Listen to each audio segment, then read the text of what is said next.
हम राहुल गांधी से 7 सवाल पूछ रहे हैं, कैसे वो भ्रम फैलाते हैं, कैसे वो झूठ फैलाते हैं और उसके बाद जब वो खबर गलत साबित होती है तो कैसे अपना मुंह छिपाते हैं।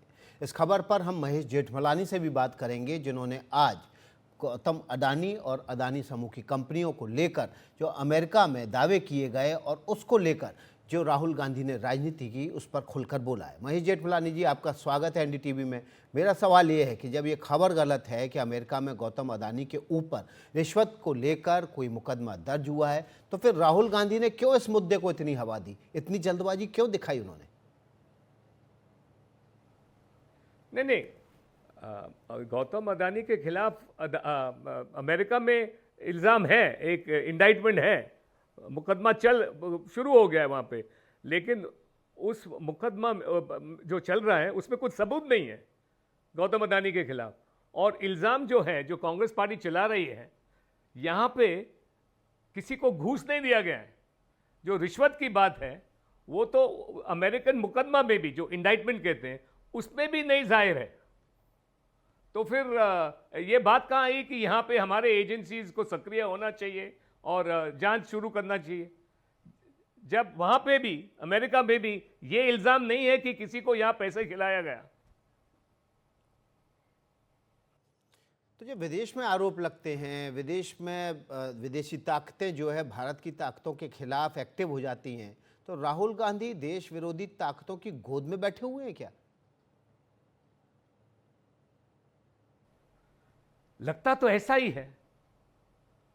या तो या तो उनको निजी नफरत इतना है अडानी जी के खिलाफ कि वो कुछ भी कहने के लिए तैयार है बिना सबूत। तो देखिए, जो आरोप लगे हैं, मुझे लगता है कि उसके पीछे अमेरिका की अंदरूनी गंदी राजनीति भी है, दुनिया भर का कॉरपोरेट वॉर भी है, और शायद उसी वजह से इस तरह के आरोप लगते रहे हैं और इस तरह के आरोप, झूठे आरोप लगते रहे। तो बड़ा सवाल ये है कि नेता विपक्ष एक जिम्मेदार पद होता है, उस पर राहुल गांधी बैठे हुए हैं। राहुल गांधी को सिर्फ राजनीतिक फायदा ही दिखता है? देश और समाज की पार्टी का कोई जिम्मेदारी वो समझते हैं देश या पार्टी के लिए, या नहीं समझते? देखिए, उस सवाल का जवाब आपके सवाल में ही रखा हुआ है। वहाँ पे जी, जवाब तो हाँ है, लेकिन जो सवाल आपने पूछा उससे ही मालूम है कि उसका ये और किस कारण के लिए कर रहा है, नतीजा क्या है। नतीजा सिर्फ घाटा है और कुछ नहीं देशवासियों को। तो एक बड़ा सवाल ये भी है, भारत और अडानी कंपनी की ग्रोथ है जो, उसमें रिश्ता है, और क्या दुनिया की कॉरपोरेट घरानों, दुनिया के देशों को ये रिश्ता खल रहा है? क्योंकि भारत के साथ, भारत की तरक्की के साथ, एक कंपनी की तरक्की के साथ इस देश की तरक्की जुड़ी हुई है, देश के लोगों की तरक्की जुड़ी हुई है, और शायद ये दुनिया के बड़े कॉरपोरेट घरानों और देशों को खल रहा है। बिल्कुल, आप देखिए कि हमारे रिटेल इन्वेस्टर्स को हिंडनबर्ग द्वारा जो पहले का घटना था, और अब ये जो हिट जॉब है, ये जो हमला कल फिर हुआ है, परसों फिर हुआ है अडानी के खिलाफ, उससे लॉस किसको हुआ है? सबसे ज्यादा लॉस तो रिटेल इन्वेस्टर्स को हुआ है।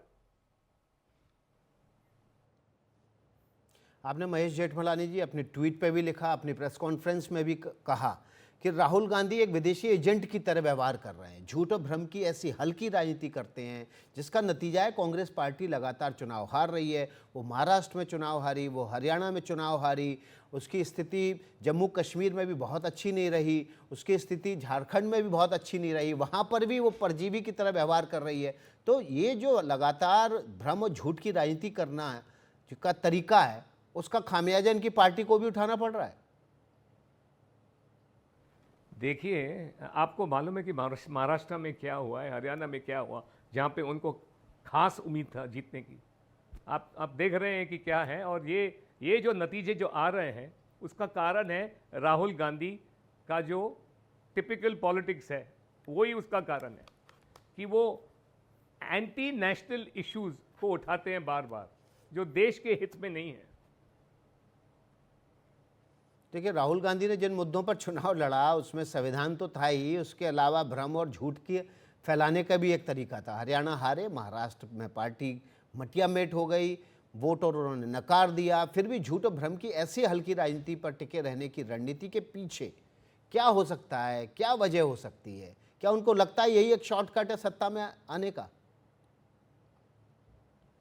भैया देखिए, ये लोग को मुझे लगता है कि सत्ता हासिल करने में इनको उनको खुद को लगता है कि कोई चांस है ही नहीं।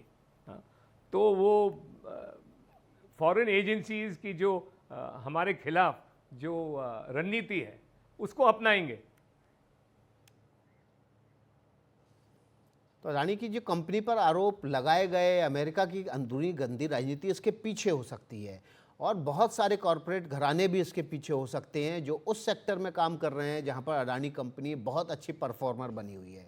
आपने एक्स पर जो पोस्ट लिखा उसमें भी अमेरिका से कोई आरोप निकलता है, और आपने बताया कि वो राहुल गांधी उसको तुरंत कैच कर लेते हैं और देश में एक कैंपेन चलाने लगते हैं। इसके पीछे आप क्या वजह देख रहे हैं? देखिए, यदि आपको जो हमारे दुश्मन है, फॉरेन दुश्मन है, जैसे डेमोक्रेटिक डीप स्टेट, यदि आपको उसके साथ देना है और वो भी जब भारत को हानि पहुंचाया जा रहा है तो एंटी नेशनल नहीं तो आप क्या बनते हैं? सबसे पहले हमें ये देखने दीजिए, अभी सुप्रीम कोर्ट या कोई कोर्ट ने कहा है ना हमें अभी कुछ दिन पहले कि सबसे पहले राहुल गांधी का सिटीजनशिप स्टेटस क्या है, फिर हम दोबारा इसके बारे में बात करेंगे। तो देखिए, जो आरोप था ना, और जो आरोप था ही नहीं, जो आरोप लगा जिसका कोई आधार नहीं था, उस पर संसद की कार्रवाई बाधित कर दी गई। शेयर बाजार में तहलका मचा दिया गया, भारतीय निवेशकों का करोड़ों रुपयों का नुकसान पहुंच गया। क्या अपनी राजनीतिक रोटियां सेकने के चक्कर में राहुल गांधी देश के लोकतंत्र, इन्वेस्टर्स का इतना बड़ा नुकसान करा देंगे? देखिए, आपका सवाल तो मैं सिर्फ हाँ या ना कह सकता हूं, और आपका सवाल जो है उसका तो एक सीधा ही जवाब है और वो है हाँ। तो क्या इसमें आप अडानी और भारत के कॉरपोरेट और ग्रोथ स्टोरी के खिलाफ कोई अंतर्राष्ट्रीय साजिश भी देख रहे हैं, कोई अंतर्राष्ट्रीय हाथ इसमें देख रहे हैं, और केवल देशों का नहीं बल्कि कॉरपोरेट घरानों का भी? जी हाँ, मैं देखता हूं कि एक हिस्सा जो है अमेरिकन तंत्र का एक हिस्सा जो है वो हमारे देश के आर्थिक प्रगति के खिलाफ है। बहुत बहुत शुक्रिया महेश जेठमलानी जी आपका, विस्तार से एनडीटीवी से बात करने के लिए।